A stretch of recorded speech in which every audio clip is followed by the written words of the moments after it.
नहमदुहु व नुसल्ली व नुसल्लिम अला रसूलिहिल करीम अम्मा बाद फ़अऊज़ु बिल्लाहि मिनश शैतानिर रजीम बिस्मिल्लाहिर रहमानिर रहीम। इमाम अल हक इमाम रब्बानी अल्लामा इब्न अल क़य्यिम अल जौज़िया की किताब दवाए शाफ़ी और उसका अगला चैप्टर फसल नंबर 11 आज हम शुरू कर रहे हैं। पिछली फसूल जो इससे मुंसलिक थी, यानी इससे पिछली वाली एक दो फसलों में, एक दो चैप्टर्स में उन्होंने इस चीज़ को समझाया हमें कि अल्लाह के रहमत और अल्लाह के गफूर रहीम होने की का सोच कर इंसान गुनाहों को बे झिझक करता रहे और बगैर किसी ख्याल के करता रहे, तो ये असल में उसका एक उसका मुगालता है, उसको एक अपने आप को एक दिया हुआ फरेब है असल में, जो उसको गुनाहों की तरफ आमादा कर रहा है। आज इस चैप्टर में वो बता रहे हैं कि हुस्न ज़न यानी अल्लाह के हवाले से अच्छी उम्मीद रखना असल में क्या है। क्या ऐसा है कि अच्छी उम्मीद रखकर हम गुनाह आराम से करते रहें, ये सोच कर कि अल्लाह हमें माफ कर देगा, या इसके हवाले से कोई और मामला है। हुस्न ज़न और अमल सालिह। हुस्न ज़न क्या है? हुस्न ज़न वो है जो इंसान को अमल सालिह पर आमादा करे। ठीक है, यानी वो कह रहे हैं कि अल्लाह से अच्छी उम्मीद तो ये है कि इंसान मजीद शौक से और मजीद तरगीब से नेक काम करे। हुस्न ज़न वो नहीं है कि जो इंसान को इस्यान और नाफरमानी पर उभारे। इस्यान कहते हैं गुनाहों को। ठीक है, तो यानी ऐसा हुस्न ज़न कि जो आपको गुनाहों को आपके लिए करना आसान बना दे, वो हुस्न ज़न नहीं है। हुस्न ज़न और फरेब और मुगालता का फ़र्क तुम पर पहले वाज़े हो चुका है कि हुस्न ज़न वो सही और हक है जो बंदे को अमल सालिह के लिए आमादा और तैयार करे, अमल सालिह के लिए मुसाइद और मुमिद हो। ठीक है, यानी आपके लिए वो सपोर्टिंग एजेंट हो। आप अल्लाह से जब हुस्न ज़न रखें, अच्छी उम्मीद रखें, अल्लाह के गफूर रहीम होने पर आपको यकीन हो, तो वो आपको मजीद मोटिवेट करे, मजीद आपको आमादा करे ज्यादा नेक काम करने पर, आमाले सालिहा की तरफ खींच कर ले जाए। और अगर वो बितालत, बितालत का मतलब है गुनाह का रास्ता यानी झूठ, और बदअमली, इन्हिमा के मासी यानी गुनाहों का शौक की तरफ ले जाता है, यानी अगर आपका हुस्न ज़न आपको गुनाहों की तरफ और झूठ के रास्ते की तरफ और बदअमली की तरफ लेकर जाता है, तो वो हुस्न ज़न नहीं बल्कि फरेब और धोखा है। और हकीकत यह है कि हुस्न ज़न रिजा और उम्मीद ही का नाम है। ठीक है, रिजा और उम्मीद वही सही और हक है जो इंसान को ताअत इलाही की तरफ ले जाए, और मासी बतालत व बदामली पर उभारे, और बतालत व बदामली इसको खामखा की रिजा और उम्मीद पैदा करते हैं। यानी वो उम्मीद अल्लाह से हक है जो इंसान को मजीद इताअत और ओबीडियंस की तरफ लेकर जाए, ना कि वो उम्मीद या ना वो हुस्न ज़न या अल्लाह के ऊपर हमारा जो हमारी एक आसें होती हैं और हम अल्लाह के हवाले से ये उम्मीदें रखते हैं कि अल्लाह चूंकि माफ करने वाला है, और ये सोचकर हम गुनाहों की तरफ मजीद अपने आप को लेकर जाएं और बदअमली की तरफ अमल की फिक्र ना हो और गुनाहों के अंदर शौक हो, तो वो कह रहे हैं कि ऐसी रिजा और उम्मीद सरासर फरेब और धोखा है। आगे वो एग्जाम्पल से समझा रहे हैं कि अगर एक शख्स बहुत सी जमीन रखता है और उससे शादाबी और पैदावारी की उम्मीद रखता है, उससे मुस्तफीद होना चाहता है, फिर भी वो जमीन को बेकार छोड़ देता है, उसमें तो फिर रेजी नहीं करता, यानी उसमें बीज नहीं डालता उस जमीन के अंदर, यानी उसको बोता नहीं है, बीज नहीं बोता, जमीन की खिदमत नहीं करता, पानी नहीं देता, तो ऐसे शख्स को लोग अहमक और पागल ही कहेंगे। ये हुस्न जन और उम्मीद नहीं बल्कि हिमाकत है। ठीक है, यानी एक बंदे के पास जमीन भी है और वो अच्छी भी है, उससे जरखेजी की उम्मीद भी है, लेकिन इसके बावजूद वो सिर्फ और सिर्फ शादाबी और पैदावारी की उम्मीद रखे कि इससे मुझे बहुत अच्छी पैदावार होगी, लेकिन उसमें बीज ना डाले, उसकी खिदमत ना करे, पानी ना दे, उस जमीन के ऊपर मेहनत ना करे, तो क्या ये हुस्न जन उसको काम देगा? कोई उसको कोई किसी तरह का फल देगा? नहीं, बल्कि ये हिमाकत है। इसी तरह अगर कोई शख्स ये हुस्न जन और उम्मीद कायम करे कि बगैर हम बिस्तरी के इसके घर बच्चा पैदा होगा, और बिला तालिब इल्म और बिला तहसील इल्म की मेहनत और मुशक्कत के अपने हम असरों से आगे निकल जाएगा, तो लोग इसे अहमक और पागल ही कहेंगे। वक़स अला हादा यानी इसी तरह आप बहुत सारी मिसालों को जहन में रखकर ये समझ सकते हैं कि जो शख्स बगैर ताअत और बंदगी और बिला आमाल सालिहा मुकर्रबा यानी ऐसे अमाल, नेक अमल जो अल्लाह के करीब करने वाले हैं, और बिला इम्तिसालो अवामिर یعنی جن کے اوپر اللہ نے آرڈر کیا ہے، جن سے منع کیا ہے، ان کو خیال رکھتے ہوئے، اور اجتناب منہیات و محرمات، جن سے اللہ نے روکا ہے ان سے اپنے آپ کو روکنا، ان ساری چیزوں کے بغیر فوز و فلاح یعنی کامیابی، بلندی مدارج یعنی درجات، اور جنت کی دائمی نعمتوں کی امید کرتا ہے اور ایسا حسن ظن رکھتا ہے تو وہ احمق اور پاگل سمجھا جائے گا. ٹھیک ہے. اس بارے میں اللہ رب العزت کا ارشاد تو یہ ہے، بسم اللہ الرحمن الرحیم، إن الذين آمنوا والذين هاجروا وجاهدوا في سبيل الله أولئك يرجون رحمة الله والله غفور رحیم. جو لوگ ایمان لائے اور انہوں نے اللہ کی راہ میں ہجرتیں بھی کی اور جہاد بھی کیے، کوششیں بھی کی، یہی لوگ اللہ کی رحمت کی امید لگائے بیٹھے ہیں. یعنی کن کو اللہ کی رحمت کی امید ہوگی؟ کہ جو یہ سارے کام کریں گے، اپنی ہجرتیں، ان چیزوں کو چھوڑ دینا جو گناہ والی ہیں، ان جگہوں کو چھوڑ دینا، ان تمام کاموں کو چھوڑ دینا، مسلسل مسلسل ایفرٹ اور کوشش کرتے رہنا، اصل میں انہی کو رحمت کی امید ہے. غور کرو، اللہ رب العزت تو اس آیت میں ان لوگوں کو امید و رجا کا مستحق قرار دیتا ہے جو مذکورہ طاعات کو انجام دیں، یعنی جو آرڈرز ہیں. اور یہ فریب خوردہ انسان یہ کہتا ہے کہ رحمت الہی کا مستحق تو وہ ہے جو احکام الہی کی خلاف ورزی کرے، حقوق خداوندی کو ٹھکرا دے، بندگان الہی پر ظلم و جور روا رکھے، محرمات و منہیات کا بے خوف ارتکاب کرے. ٹھیک ہے. یعنی یہ کہہ رہے ہیں کہ اس سے بڑا فریب نہیں ہے کوئی.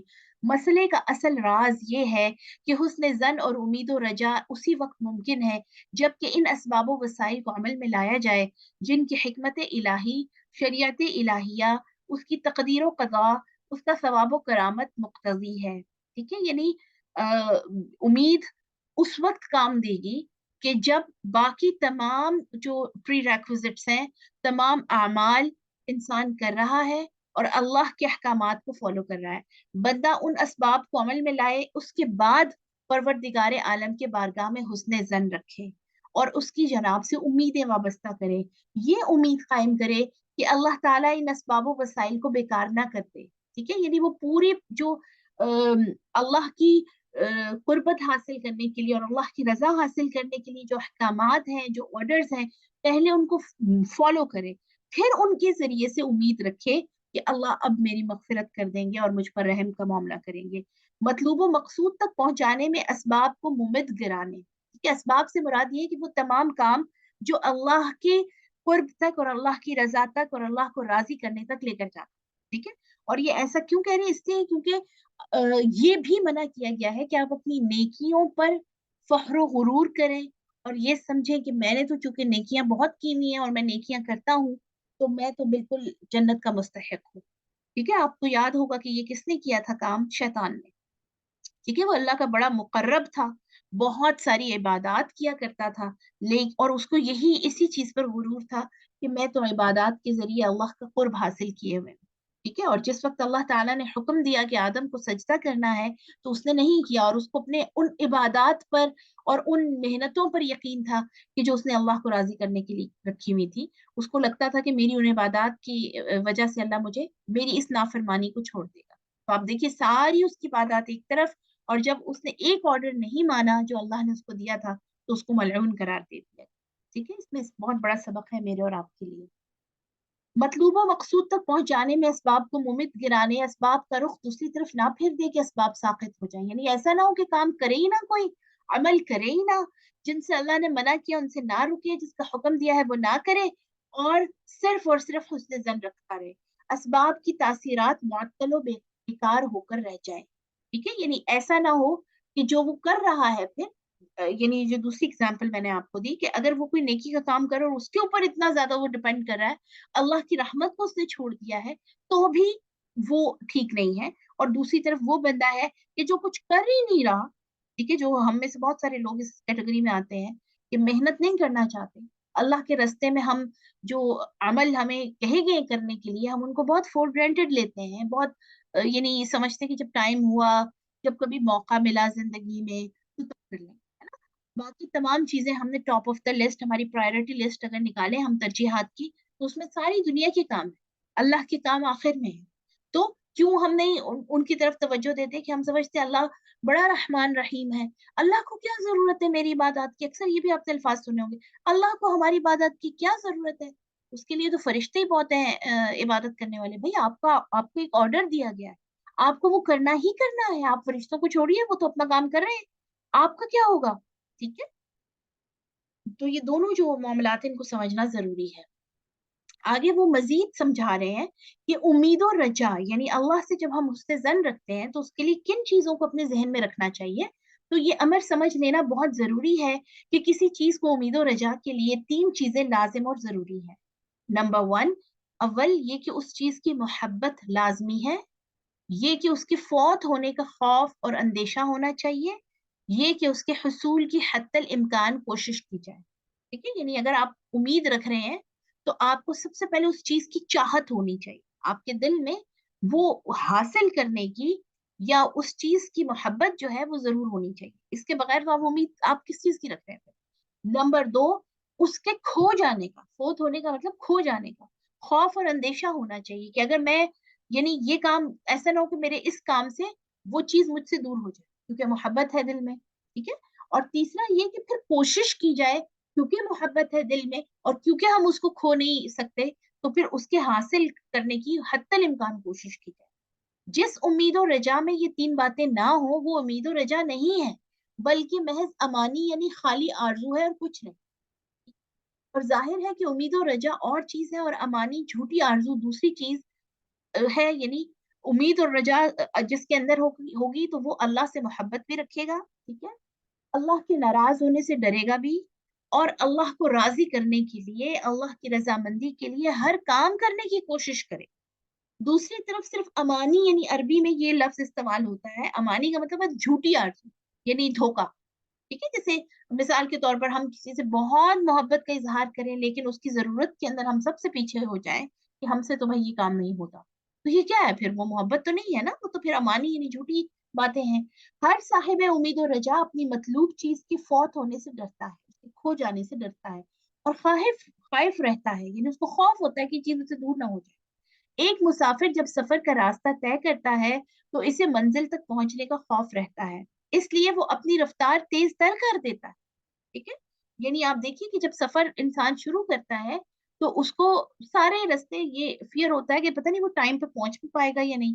ठीक है, और इसीलिए आप देखिए कि वो अपनी स्पीड बढ़ाता है, कभी वो अच्छी गाड़ी लेने की कोशिश करता है। ये सारे काम करके क्या चाह रहा होता है कि मंजिल तक जरूर पहुंच जाए।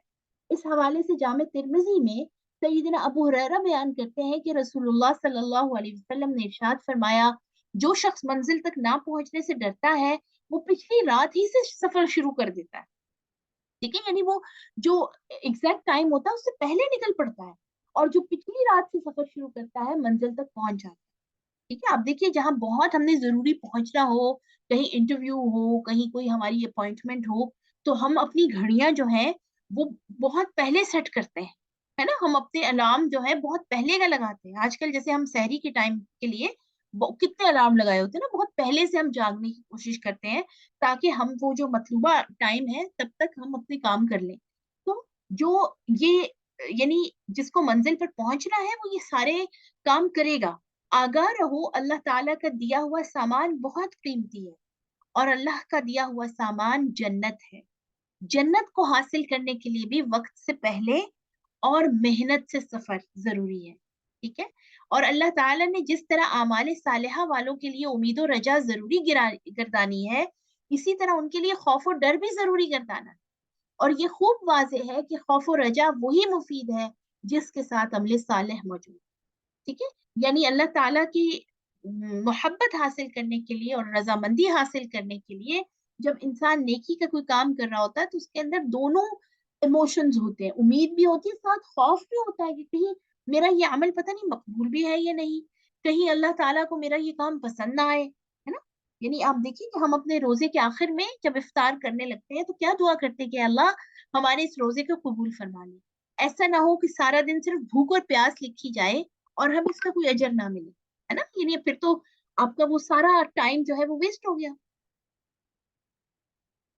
अल्लाह ताला का इरशाद है, इन्नल्लज़ीना, ये सूरत मुमिनून की आयत है, ان الذین هم من خشیۃ ربهم مشفقون والذین هم بآیات ربهم یؤمنون والذین هم بربهم لا یشرکون والذین یؤتون ما أتوا وقلوبهم وجلة أنهم إلى ربهم راجعون أولئك يسارعون في الخيرات وهم لها سابقون. اور جو لوگ اپنے پروردگار کے خوف سے ترسا رہتے ہیں یعنی ڈرتے رہتے ہیں، اور جو لوگ اپنے پروردگار کی آیتوں پر یقین رکھتے ہیں، اور جو اپنے پروردگار کے ساتھ کسی کو شریک نہیں کرتے، اور جتنا کچھ انہیں اللہ دیتا ہے اس میں سے اللہ کی راہ میں خرچ کر دیتے ہیں، اور پھر بھی ان کے دلوں میں اس بات کا کھٹکا لگا رہتا ہے کہ ان کو اپنے پروردگار کی طرف لوٹ کر جانا ہے، یہی لوگ نیک کاموں میں جلدی کرتے ہیں اور اس کے لیے لپکتے ہیں. ٹھیک ہے، یعنی یہ قرآن مجید میں کلیئرلی بتا دیا کہ یہ سارے کام کرنے کے باوجود ان کے دلوں کو اس چیز کا خوف رہتا ہے. ٹھیک ہے، یہ دیکھیے والذین یؤتون ما آتوا وقلوبهم وجلہ، کہ وہ لوگ یہ سارے کام کرنے کے باوجود ان کے دلوں کے اندر خوف رہتا ہے کہ انہوں نے اپنے رب کے پاس واپس جانا ہے اور پتہ نہیں یہ اعمال ان کے مقبول بھی ہے یا نہیں. جامع ترمذی میں سیدہ عائشہ رضی اللہ تعالی عنہ بیان فرماتی ہیں کہ رسول اللہ سے میں نے اس آیت کے متعلق جو پیچھے آیت آئی ہے پوچھا، یا رسول اللہ ایسے لوگ کون ہیں یعنی جن کو کھٹکا لگا رہتا ہے، جو ڈرتے رہتے ہیں، کیا یہ وہ لوگ ہیں جو شراب پیا کریں، زنا اور چوری کیا کریں، یعنی یہ والے گناہ کرنے والے ڈرتے ہیں کہ ہمارے اعمال قبول ہوں گے کہ نہیں؟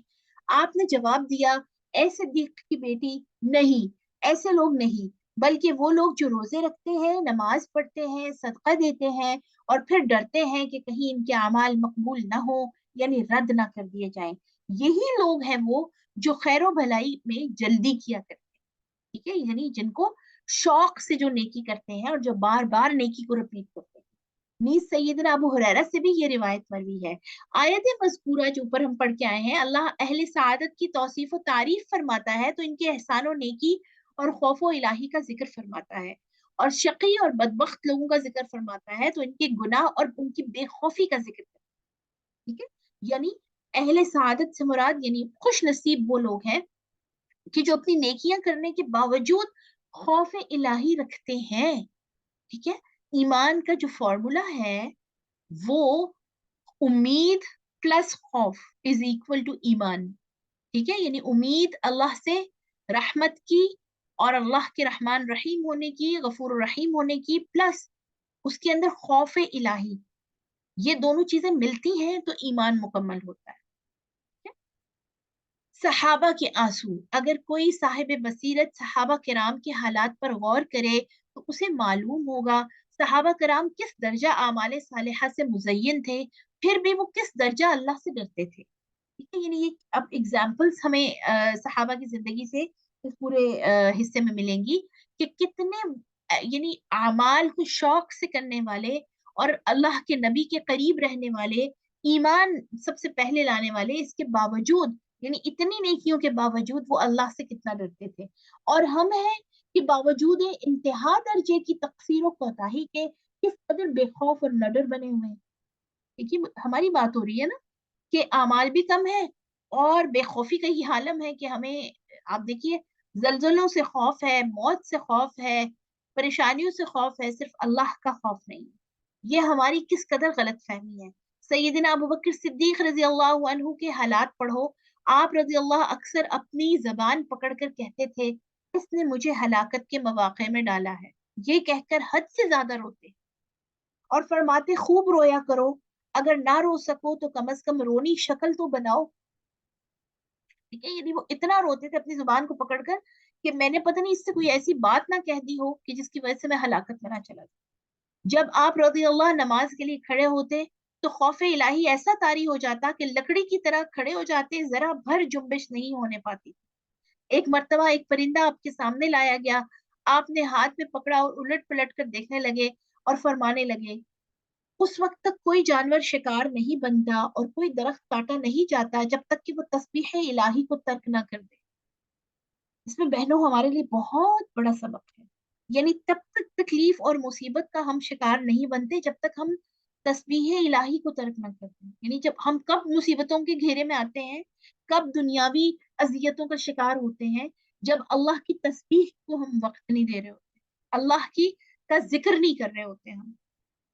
आप रदी अल्लाह की वफात का वक्त करीब करीब आ गया तो सईदा आयशा सिद्दीक़ा को मुझसे खिताब करते हुए फरमाया, बेटी मेरे पास मुसलमानों के माल में से ये चीजें हैं, एक आबा यानी एक अबाया गाउन, एक दूध निकालने का प्याला और एक गुलाम, तो इसे जल्द से जल्द खिताब के बेटे उमर रदी अल्लाह अन्हु के पास पहुंचा दो। ठीक है, यानी हजरत उमर खलीफा मुंतखब हो गए थे आखिरी वक्त में अबू बकर सिद्दीक रजी अल्लाह तआला अन्हु के। तो फरमाया कि ये चीजें मेरे पास जो हैं ये फौरन उनको पहुंचा दो। और आपने फरमाया, क्या अच्छा होता मैं दरख्त होता कि मुझे जानवर खाते और फिर काट दिया जाता। सैयदिना कतादा रजी अल्लाह अन्हु ने फरमाया कि मुझ तक सैयदिना अबू बकर सिद्दीक के ये कलिमात पहुंचे हैं, वो फरमाते हैं, काश मैं सब्ज घास होता तो चौपाए मुझे खा लेते। क्यों ये कह रहे हैं वो कि दरख्त होता घास होता? क्योंकि इसलिए कि मेरा हिसाब ना लिया जाता, मेरे आमाल का मुझसे पूछा ना जाता, फिर तो मैं खत्म हो जाता ना। सैयदना फारूक रजी अल्लाह अन्हु के हालात पढ़ो। एक मर्तबा उन्होंने सूरत तूर को पढ़ना शुरू किया। जब आप इन अज़ाब रब्बिका लवाक़िअ इस आयत तक पहुंचे, यानी तुम्हारे परवरदिगार का अजाब जरूर नाजिल होकर रहेगा, इस पर पहुंचे तो शिद्दत से रोना शुरू कर दिया। हत्ता कि आप इस कदर बीमार हो गए कि लोग अयादत के लिए आने लगे। जिस वक्त आप बिस्तरे मर्ग पर थे, अपने बेटे से कहने लगे, तेरा भला हो, मेरा रुखसार जमीन पर धर थे।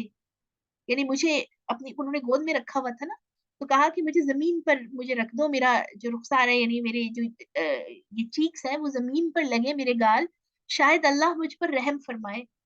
और फिर फरमाने लगे, अगर अल्लाह मेरी मगफिरत ना फरमाए तो मैं गारत ही हो गया। ये कलिमात आपने 3 मरतबा फरमाए, इसके बाद ही आपकी रूह कब्ज हो गई। अल्लाह अकबर। आप हजरत उमर रज़ियल्लाहु ताला अन्हु मामूलात शब के मुताबिक रोजाना कुरान मजीद की तिलावत फरमाते।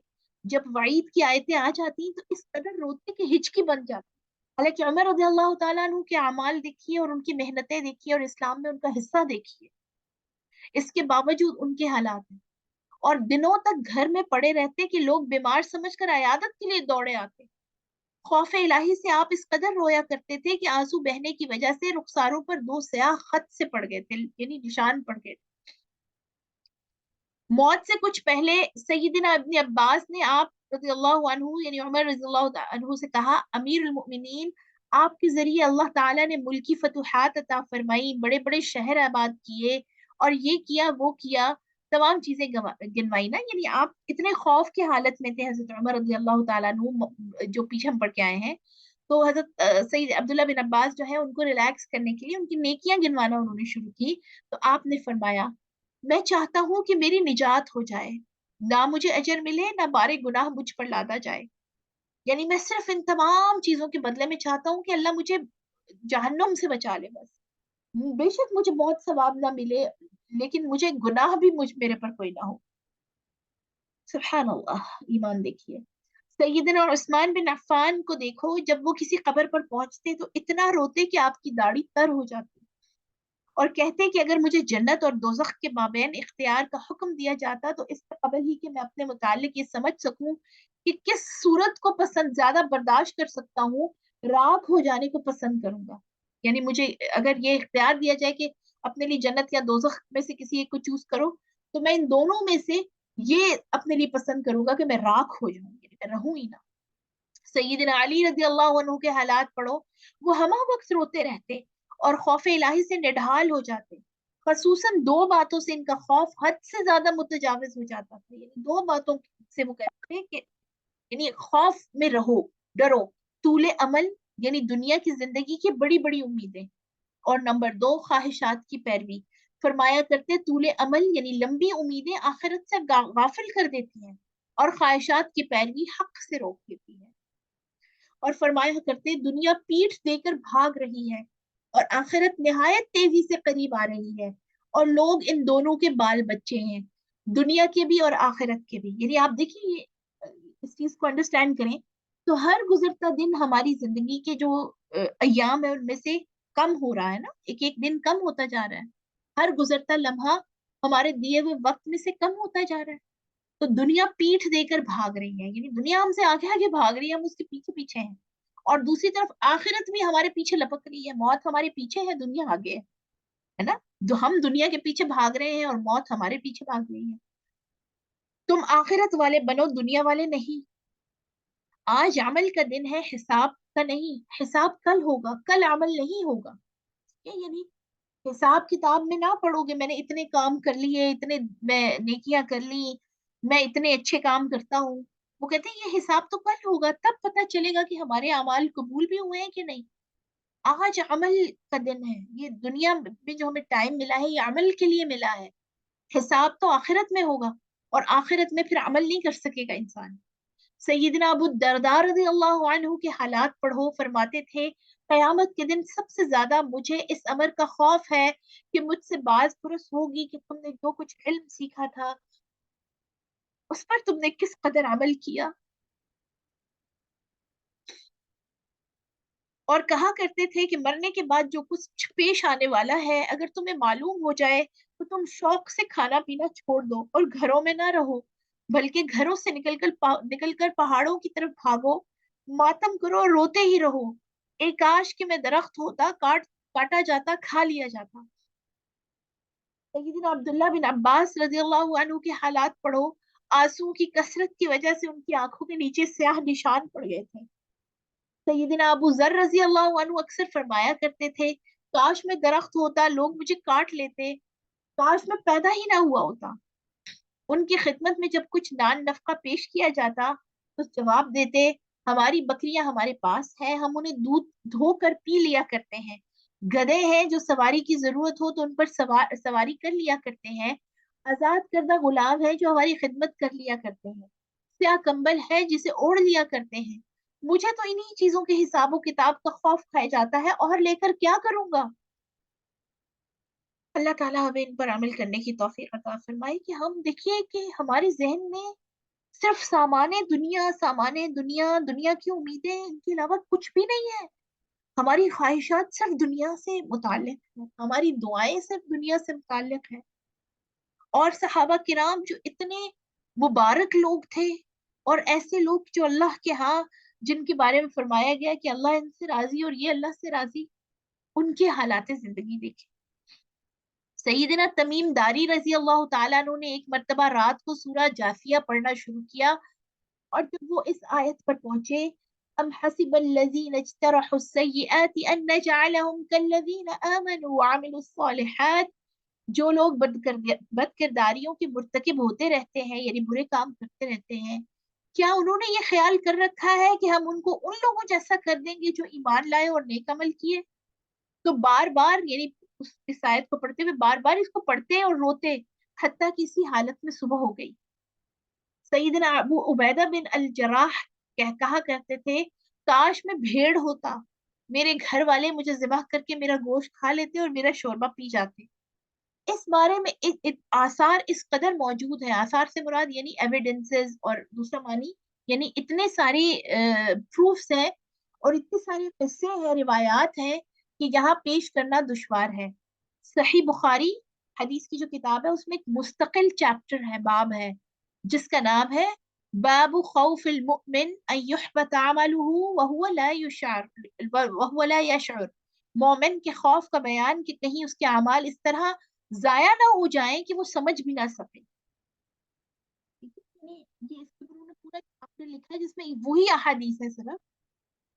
इमाम बुखारी की जो हदीस की किताब है, किताबुल बुखारी, सही बुखारी, उसमें बाब है, मुख्तलिफ चैप्टर्स हैं, मुख्तलिफ टाइटल्स के साथ, टॉपिक्स के साथ, और उन टाइटल्स के अंदर फिर उन्हीं से मुतालिक हदीस है। तो ये वाला जो आप देखिए चैप्टर है, ये वाला जो बाब है उसमें सारी हदीस उन्होंने वो वाली बांधी है, वो वाली लगाई है कि जो उन आमाल के हवाले से है कि वो मोमिन यानी उन खौफ ज्यादा रहे जिनके बारे में कि कहीं मेरे अमल जाया ना हो जाए और वो समझ भी ना सके।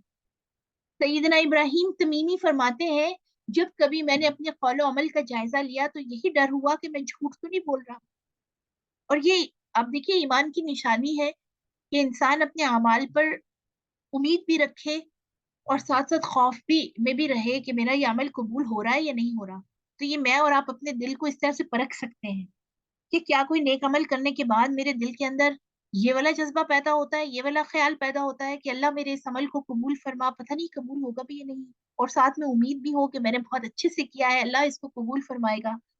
اور دوسری طرف ایک یہ یعنی کرنے کے لیے یہ بھی ہے کہ کیا ایسا ہوتا ہے کہ ہم کوئی اچھا کام کر لیں، اس کے بعد ہم ریلیکس ہو جائے کہ اب جناب اتنا بڑا میں نے کام کر دیا ہے، روزہ رکھ لیا، باقی کسی کام کی مجھے ضرورت نہیں ہے، باقی کوئی اور نیکی کے کام کرنے کی ضرورت نہیں، یا میں نے عمرہ کر لیا ہے تو مجھے کوئی اور نیکی کے کام پورا سال کرنے کی ضرورت نہیں، یا میں حج کر کے آیا ہوں، ہر 4 5 سال بعد حج کر لیتا ہوں، ہر سال رمضان میں عمرے پہ چلا جاتا ہوں، تو میرے تمام اعمال جو ہیں ان کے لیے یہ کافی ہو گیا۔ ٹھیک ہے، یہ آج کل ہمارے یہ حالات ہے نا۔ سیدنا ابن ابی ملیکہ کہتے ہیں میں 30 صحابہ سے مل چکا ہوں جو کثرت خوف الہی کی وجہ سے اپنے متعلق نفاق سے ڈرتے تھے، یعنی جو ایسے صحابہ سے وہ مل چکے ہیں یعنی جن کا اپنے متعلق یہ خیال تھا کہ کہیں یہ منافق تو نہیں، اور اس کے بارے میں حدیث بھی ہے کہ حضرت ابوبکر صدیق رضی اللہ تعالیٰ عنہ کے حوالے سے کہ انہوں نے آپ صلی اللہ علیہ وسلم سے جب یہ باتیں سنی منافقت کے حوالے سے، تو وہ ان کو اس چیز کا خوف ہونے لگا کہ کیا ہم کہیں منافق تو نہیں ہے، کیونکہ ہمارا اکثر یہ حال ہوتا ہے، یعنی صحابہ کی میں بات بتا رہی ہوں کہ جب نبی صلی اللہ علیہ وسلم کی محفل میں ہوتے ہیں تو ایمان کی بہترین حالت میں ہوتے ہیں، اور جب اٹھ کے باہر نکلتے ہیں تو وہ والا ایمان نہیں رہتا، ٹھیک ہے، حالانکہ آپ دیکھیے ان کی زندگیاں جو ہے سر سے پیر تک اللہ کو راضی کرنے کے لیے انہوں نے وقف کی ہوئی تھی، ان تمام کا حال دیکھو، پھر بھی ان میں سے کوئی یہ نہیں کہتا تھا کہ میرا ایمان جبرائیل اور میکائیل کے ایمان کے برابر ہے۔ سیدنا حسن رضی اللہ عنہ فرمایا کرتے تھے مومن ہی اللہ تعالیٰ سے ڈرتا ہے، منافق نہیں ڈرتا، ٹھیک ہے۔ سیدنا عمر الخطاب سیدنا حذیفہ سے کہتے تھے میں تمہیں اللہ کی قسم دے کر پوچھتا ہوں کیا رسول اللہ صلی اللہ علیہ وسلم نے منافقوں میں میرا نام گنوایا تھا؟ وہ کہتے نہیں، لیکن تمہارے سوا کسی اور کی صفائی نہیں پیش کروں گا۔ حضرت حذیفہ رضی اللہ تعالیٰ عنہ جن کو سر النبی صلی اللہ علیہ وسلم کہا جاتا ہے، یعنی آپ صلی اللہ علیہ وسلم نے صرف حضرت حذیفہ کو تمام جو منافقین تھے ان کا نام بتایا تھا، جو مدینہ کے اندر منافقین تھے اللہ نے آپ کو خبر دی تو آپ نے حضرت حذیفہ سے شیئر کیا اور ان کو منع کیا کہ کسی کو نہیں بتانا۔ تو عمر بن خطاب رضی اللہ تعالیٰ عنہ کا جب آخری وقت آیا اور ان کو ان کے اوپر آپ کو پتا ہے نا خنجر سے حملہ کیا گیا تھا، تو جب وہ بالکل موت کے قریب تھے تو بار بار آپ ریکویسٹ کر رہے تھے اپنے بیٹوں سے کہ آپ حذیفہ کو بلا کے لے کر آئیں۔ جب حضرت حذیفہ آئے تو حضرت عمر رضی اللہ تعالیٰ عنہ نے روتے ہوئے ان سے پوچھا کہ حذیفہ میرا نام نبی صلی اللہ علیہ وسلم نے جو منافقوں کے نام لیے تھے ان میں میرا نام تو نہیں تھا؟ تو حضرت حذیفہ رونے لگ پڑے کیونکہ ان کو اجازت نہیں تھی بتانے کی نا، لیکن جب عمر رضی اللہ تعالیٰ عنہ کی حالت انہوں نے دیکھی اور وہ بار بار اصرار اور رو کر کہہ رہے تھے تو حضرت حذیفہ نے کہا کہ نہیں آپ کا نام نہیں تھا۔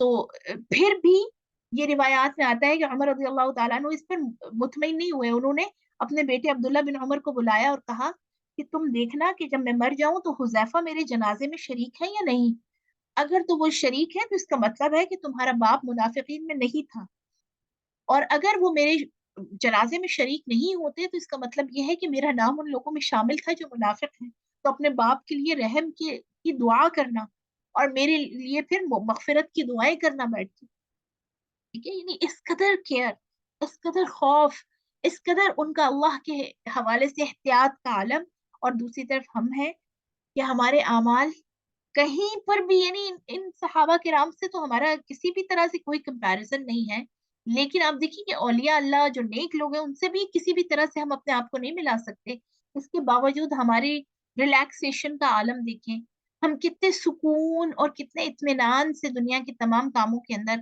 شوق سے لگے رہتے ہیں، اور دوسری طرف جب اللہ کے دین کا کام یا اللہ کے احکامات کو پورا کرنے کا وقت آتا ہے تو ہم آپ دیکھیے مختلف بیماریوں، پریشانیوں، سستیوں کے شکار ہو جاتے ہیں، اور پھر ہم امید یہ رکھتے ہیں کہ اللہ تعالیٰ ہمیں معاف کر دے گا چونکہ وہ غفور رحیم ہے۔ اس پر بہت زیادہ غور و فکر کرنے کی ضرورت ہے۔